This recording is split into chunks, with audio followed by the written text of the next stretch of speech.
Kuna saikolojia 6 zinazofanya watu wafanye kazi maisha yote bila kutoboa.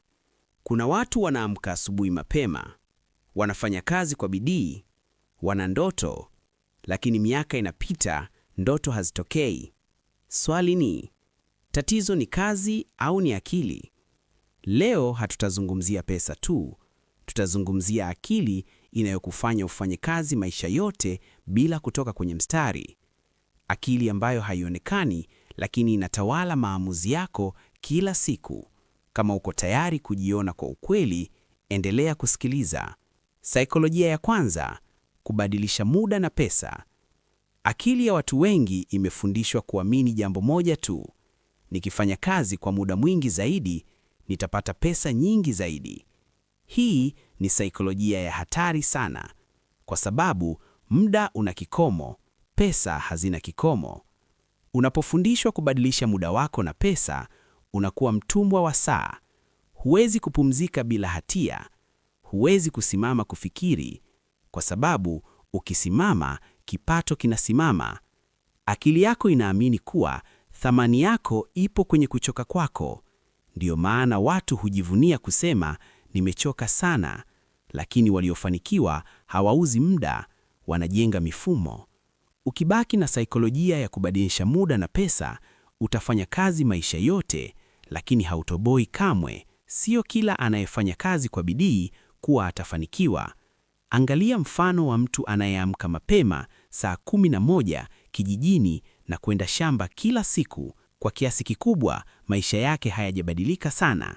Je, kama mafanikio ni kufanya kazi muda mwingi, mbona hawa hawafanikiwi? Suluhisho: fanya kazi kwa bidii huku ukiwa unajenga mifumo itakayokufanya upumzike siku moja na kipato kikue hata usipofanya kazi sana. Saikolojia ya pili, usalama bandia.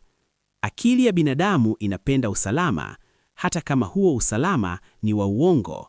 Ndiyo maana watu hushikilia kazi wasioipenda, biashara isiyoleta faida, au maisha yasiyowaridhisha, kwa sababu akili inasema bora niumie kidogo kila siku kuliko niogope mabadiliko.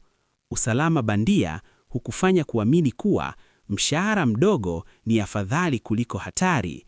Kuishi kawaida ni afadhali kuliko kujaribu. Kuota sana ni hatari. Tatizo ni hili: unapochagua usalama bandia, unachagua umaskini wa kudumu. Mafanikio yako upande wa wasiojisikia usalama, lakini akili ya wengi inaogopa hapo. Ukichukua mifano ya wengi waliofanikiwa, walifanya vitu ambavyo vinafanywa na waliofanikiwa, na wasiofanikiwa hawavifanyi. Miongoni mwa njia ya kufika mbali na kufanikiwa kwenye kitu unachokitaka, basi ni kujifunza kwa waliokutangulia kwenye hicho kitu. Saikolojia ya tatu, kununua badala ya kujenga. Akili inapenda raha ya haraka. Ndiyo maana baada ya kupata pesa kidogo, tunataka kununua simu mpya, nguo mpya, vitu vya kuonekana. Lakini wachache hujiuliza, hii inanijenga au inanifurahisha tu? Saikolojia hii inafanya pesa zipite mikononi mwako, lakini zisikae. Unajisikia tajiri kwa muda mfupi, lakini baadaye unarudi mwanzo. Watu wanaotoboa hutumia pesa kujenga uwezo, ujuzi, mitandao na vyanzo vipya vya mapato. Wengine hutumia pesa kuonekana wamefika, wakati bado hawajaanza safari. Kila mafanikio yana gharama, na ukitaka kufanikiwa kifedha au jambo lingine, sharti ulipie gharama za maumivu kwa muda, ukiwa unajenga mifumo itakayokufanya upumzike baada ya kufika unapotaka kufika. Saikolojia ya 4, kufuata kundi. Akili ya binadamu haipendi kuwa peke yake, inaogopa kutengwa. Ndiyo maana watu hufuata wanachofanya. Wengi wanafanya kazi wasizozipenda na kuwafanya wajihisi wamechoka kila siku hata kabla ya kwenda kazi. Wengi wanaishi mshahara kwa mshahara. Wengi hawazungumzii pesa kwa kina. Unapojaribu kufikiria tofauti, akili inakuletea hofu kuwa ukitofautiana utachekwa.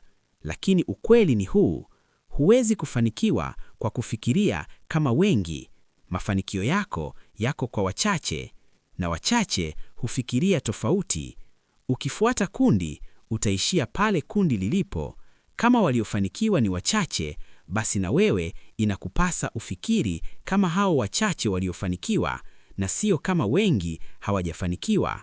Saikolojia ya 5, kujisapoti mwenyewe. Kuna sauti ndani ya akili yako inayosema, hii si kwa ajili yako. Wewe si wa aina hiyo. Wenzako walibahatika tu.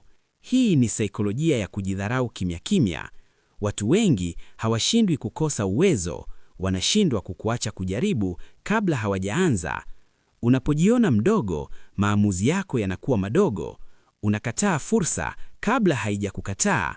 Unajipunguza mwenyewe na polepole unajenga maisha yasiyolingana na uwezo wako. Kila mtu ana uwezo mkubwa, lakini unapotea na kufa kutokana na mazingira kukuaminisha kuwa haiwezekani au mafanikio ni bahati. Saikolojia ya 6, kukosa maono ya muda mrefu. Watu wengi wanaishi leo tu. Akili haifundishwi kufikiria miaka 5, 10 au 20 ijayo. Ndiyo maana wanapoteza pesa ndogo leo, wanachelewesha kujifunza, wanakimbia maumivu ya nidhamu, lakini mafanikio ni matokeo ya maamuzi madogo unayofanya kila siku kwa muda mrefu. Ukikosa maono ya mbali, utachagua raha ya sasa, na raha ya sasa ndiyo adui mkubwa wa mafanikio ya baadaye. Kama umefika hapa, uwezekano mkubwa umejiona kwenye moja ya saikolojia hizi. Hii si lawama, hii ni ufahamu, kwa sababu huwezi kubadilisha maisha bila kubadilisha akili. Swali la kukuacha nalo ni hili: ni saikolojia gani kati ya hizi 6 imekuwa ikikuzuia bila wewe kujua? Andika kwenye comments. Endelea, tutaitengenezea video maalum. Na kumbuka, watu wengi hufanya kazi maisha yote, lakini wachache hubadilisha mwelekeo wa maisha.